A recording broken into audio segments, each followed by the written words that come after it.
We're going to be talking about architecture and phenomenology today. Juhani is a leader in the field, and we're going to talk a bit about what phenomenology is and why it's important for architecture today. Juhani, would you please explain briefly what is phenomenology? Phenomenology is a somewhat unclear mode of philosophy which aspires to encounter phenomena in the world without preconceived theories and to permit the phenomenon itself approach the mind and then describe what is its essence. And now that architecture has turned towards experience rather than the object, phenomenological approach has become very important. So what would be the essential benefit of a phenomenological approach to architecture? Architecture is very much taught through architectural theory, which intellectualizes and conceptualizes architecture. And both practices distance us from the pure experience.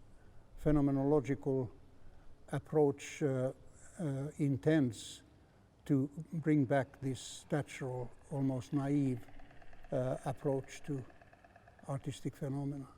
And could you give us an example of a building that you feel does this especially well? Well, my countryman Alvarado, for instance, Frank Lloyd Wright, well, I would say the great ones unintentionally succeeded in doing it. Probably none of them would have known what phenomenology is. But it's the artist's, good artist's natural attitude. I don't need you to name specific architects, but what kind of architecture do you feel fails at this? Most of architecture today, I must say that architecture has lost much of its autonomy and become almost a service profession. And it's the task of architects and schools specifically to fight back the autonomy of architecture as an art form instead of just a technical, economical practice.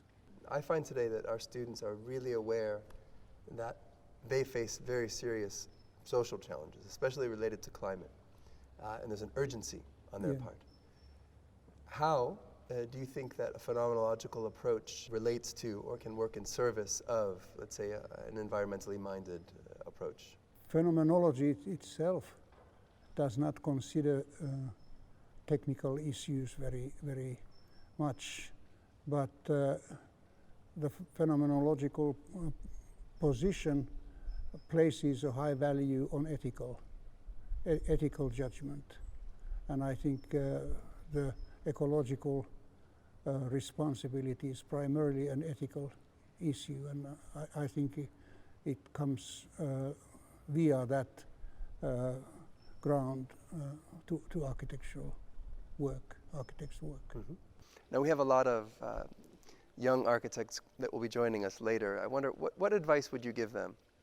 Don't ever go to bed without having at least 4 good books next to your head on the night table, and sometimes even read the books. But you don't have to read good books if you have them next to you. They radiate wisdom.